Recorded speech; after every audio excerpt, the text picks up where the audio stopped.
nimanka jaridadaas wax ka qortay waxa ka mid ah Julius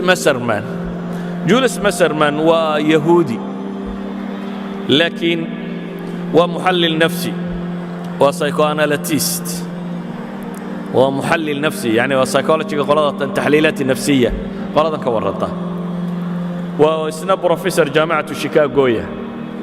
waxa la weydiiyay marka mas'aladatan wuxuu intaanan mas'aladan ka warramin waxaynu u baahanay bini'aadamka weynidiisa macaayir aynu ku qiimayno maxaynu ku qiimaynaa waxaan ku qiimayn karnaa buu yidhi kow qaa'idku inuu yahay saliimul qiyaada qiyaado toosan oo yacnii qof dadka intuu istiqfaalsado oo ku shaqaysanayo ku xoogsanaya inaanu ahayne qof qumanoo dadka maslaxadooda ka warramaya inuu noqdo waxaan ku qiimayn karnaa buu yidhi qaa'idku inuu nidaam ijtimaaciya nidaam bulsheed oo bini'aadamku uu deganaan iyo xasillooni dareemayo inuu keeno waxaan ku qiimayn karaynaa buu leeyahay qaa'idku inuu mujtamaca u yeelo muctaqad mideeya yacni saddex criteria saddex shay buu keensaday midi waxa weeyaan bulshadiisa inuu homogeneous group ka dhigi karo bulsho afkaarteeda isku dhadhowday ama midaysan laba wuxuu ku tilmaamay nidaamkiisu inuu yahay nidaam bulshadu nabadgelyo iyo deganaansho iyo xasillooni keenaya ka saddexaadna wuxuu ku tilmaamay inaanu danaysta ahayna dadka maslaxadooda qof wada inuu yahay saddexdaa shay haddaan wax ku qiimeeya buu leeyahay waan bini'aadamkii dunida soo maray ku eego لعل أعظم قائد بومركايدي كان على مر العصور هو محمد مركز صدح دا شيء وحقوقي مايو قائدك وقوين تاريخ بني آدم صومري وحان في لي أبو يدين محمد يي واي يساقو صدح دبا ووضا كولان صديبو يدي موسى نبو يدي درجة كوهو سيسان جينا يا لكن سنوا كولان صدي نبي موسى عليه الصلاة والسلام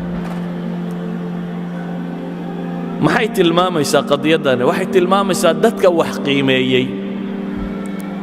ama miciyaar askariya ku qiimeeyay ama miciyaar psychology ku qiimeeyay ama miciyaar taariikhiya ku qiimeeyay ama backgrounds aqoomeed oo kala gadisnaa lahaa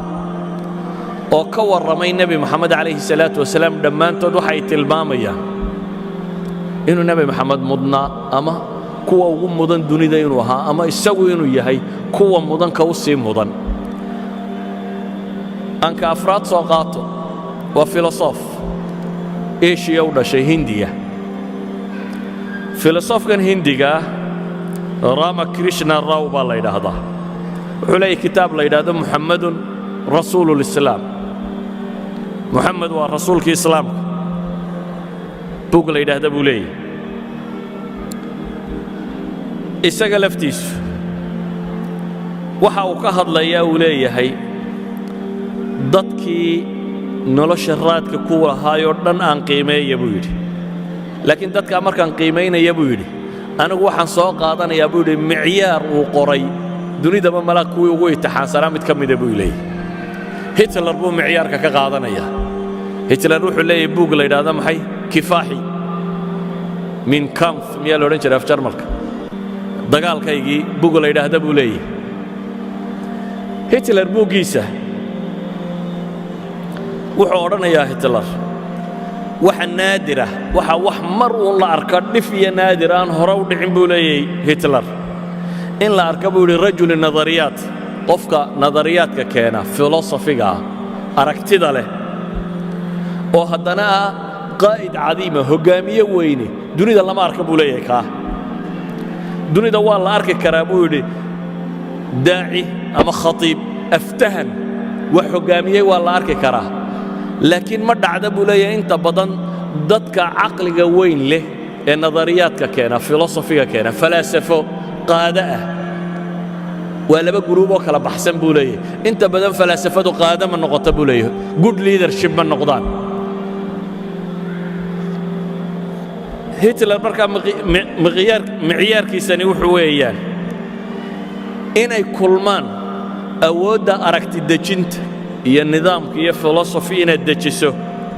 iyo awoodda hoggaaminta iyo inaad zaciim noqoto iyo awoodda hadalka iyo dadka afkaartaada inaad gaadhsiin karto saddexdaasi inay kulmaan buu leeyahay Hitler waa wax aad naadir u ah waa wax aan nolosha inta badan lagu arag haddaba Professor Rao baa markuu masalada Hitler ka soo qaato wuxuu leeyahay haddaba saddexdu Hitler yidhi waa naadir qof ay ku kulantaan haynaa buu leeyahay saddexdaasoo qof qura isugu tegey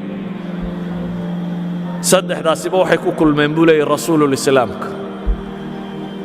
diin iyo mabaadi' cusub la yimi hoggaamin la yimi khatiib mufawwaho dadka wuxuu raba gaadhsiinayay buu leeyahay waana buu leeyahay في شخص رسول الإسلام رأى العالم أندر ظاهرة على وجه الأرض بيقول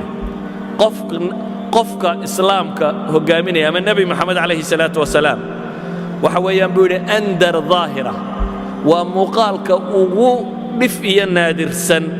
إدولك كركي سلوغو أركي إديك يلفك سما يسنبول يسدح لا شيء وضوطه يعني فيلسوف كان يقول لي قف ديك يلفك سما يسن وبناء آدمه oo saddexdaa shay isku wata Muhammad baanu aragnay buu leeyahay alayhi salaatu wasalaam